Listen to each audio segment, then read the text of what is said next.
Yo guys, I'm Yellow, the Norwegian hardcore PC gamer, and today I figure that I should talk about mental consistency and how to get a bit more of that. Now keep in mind that just like with anything in CSGO, it takes effort to get anywhere.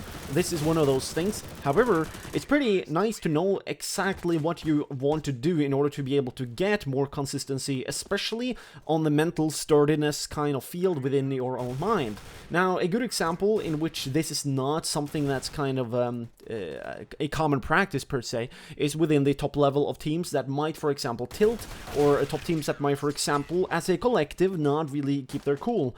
A good example of this, to a certain degree, could be the FaZe team that we currently have, but a better example, I would say, would almost be Astralis and how they aren't really able to keep their eyes on the prize throughout many games in which they might eventually just choke, as you would say. Now, these are many of the outcomes that comes with not having a complete mental focus on towards playing the game.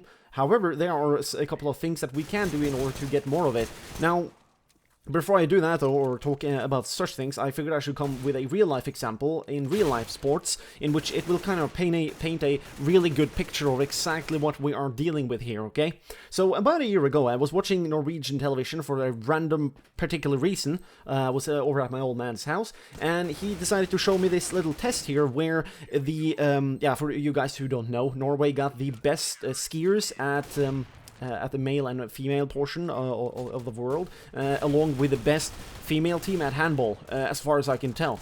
Now, the important part here is that one professional, top-level handball player, female, she decided to do a little test, okay?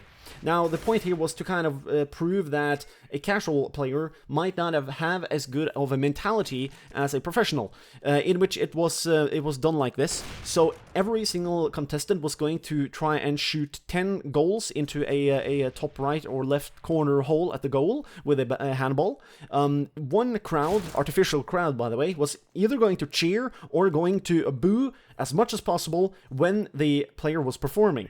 Go figure, the two contestants that were casuals and had no real experience about handball, they were performing a lot better when they got cheering, and a lot worse when they weren't getting cheering. In which it was kind of plain and almost non-existent any kind of performance twisting or changing for the professional, in which, go figure, like, Norway, okay, I mean, cool, yes, we got the best female team on the planet. However, keep in mind that when a professional team are able to stomp time and time again, it's completely obvious, to me at least, that this team got everything working down to the smallest of important aspects of how to play. Everything from not choking to having your eyes on the prize. Now, the most important part here, in which we can bring over to CS people, is to remember that you have to kind of get into scenarios in which this will be important. It will be important to focus on playing the game and trying to perform the best with what you have, instead of allowing yourself to tilt, to throw a game, to leave, to feel as if you cannot win. The important part here also, by the way, is because of how people put way too much stock into the importance of a rank. I mean, a rank do matter because it kind of tells you exactly, or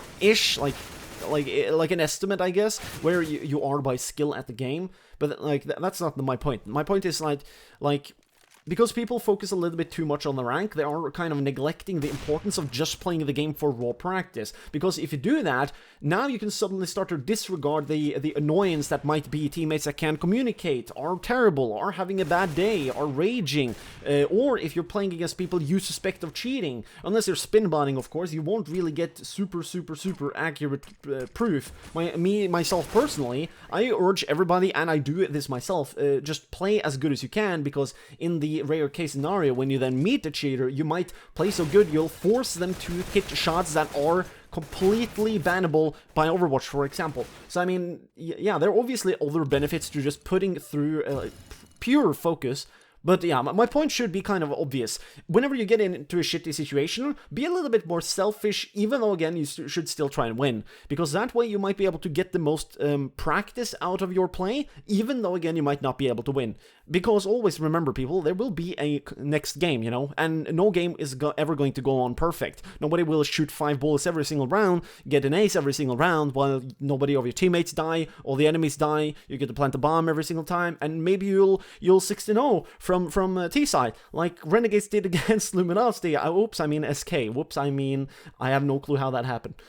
But yeah, recent news of insanities with teams happening aside. Thanks for watching, and if you guys want to follow me on Twitch, that would be awesome. That way you can watch these gameplays as they go live and talk with me and such. Aside from that, though, if you guys really want to support the channel and thus everybody else who enjoy this channel, I urge you guys to become a Patreon. I'm not sure if the deadline for this month is over, but it might be. I don't know. But anyways, yeah. Thanks for watching. Thanks for the support. Have a nice day, and don't get beastified when you play.